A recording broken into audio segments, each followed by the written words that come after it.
Okay, here we are back on our painting, and today I'm going to work on the leaves up here. And what I'm going to do first is paint in a few of these leaves in a really light yellow color, and then do a few in a medium sort of color, and then fill in with the dark colors. But I'm not going to try to paint every little leaf. Some of these areas are just going to get filled in dark, so you get the impression of the leaves without having to paint every single little leaf. So to get started, I've already mixed up 3 different versions of green here on my palette, a darker one, a medium, and a light one. So you want your brush wet, and I've tested the paints out here on my piece of scrap paper. So and I sort of start from the top and work down just so my hand isn't sitting on areas that are wet. So starting in,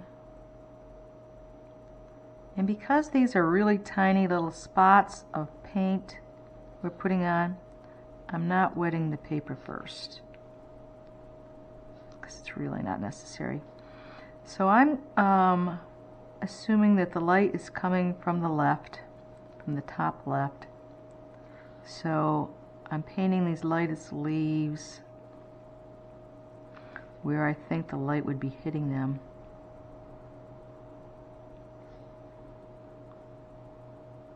And we can always make the decision to paint these lighter leaves darker, but like I've said in the past, it's much easier to go back and make something darker than it is to make it lighter.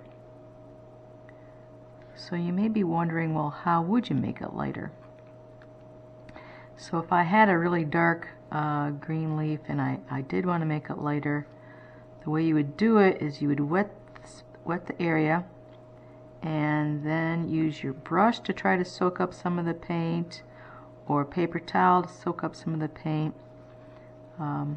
Some colors you can get the paint off easier than others, because some paints, just because of the composition of them, they tend to sit on the surface of the paper, and some are staining colors, and they sink down and stain the paper, so make it much more difficult to get the paint back up.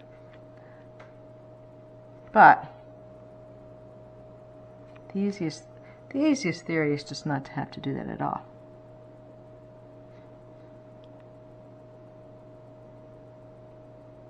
So this is the process,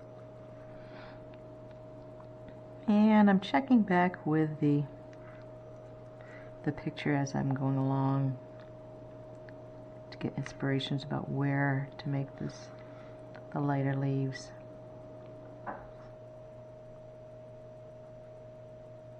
And you can probably also see that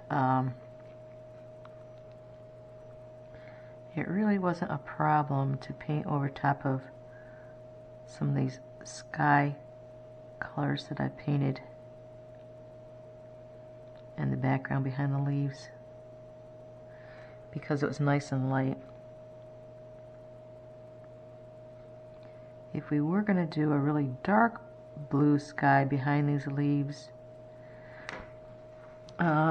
you would either have to try to paint around each one of the leaves with that dark blue, or the other option is there's something called masking fluid, which allows you to paint the masking fluid on, which is just like rubber cement, and you paint the area, let it dry with the rubber cement, and then once it's completely dry, then you would paint over it with your dark color, or whatever color you're using. And once that's completely dry, you go back in and rub the rubber cement off.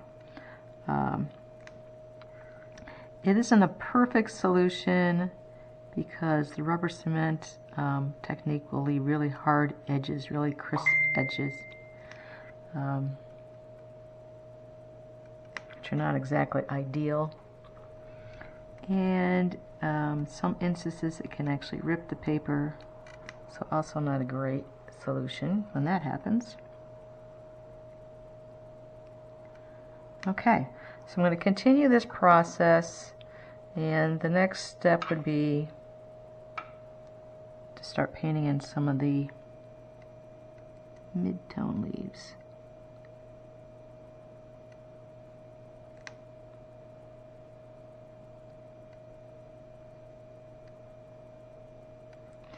And if some of them blur into the lighter leaves, that's okay.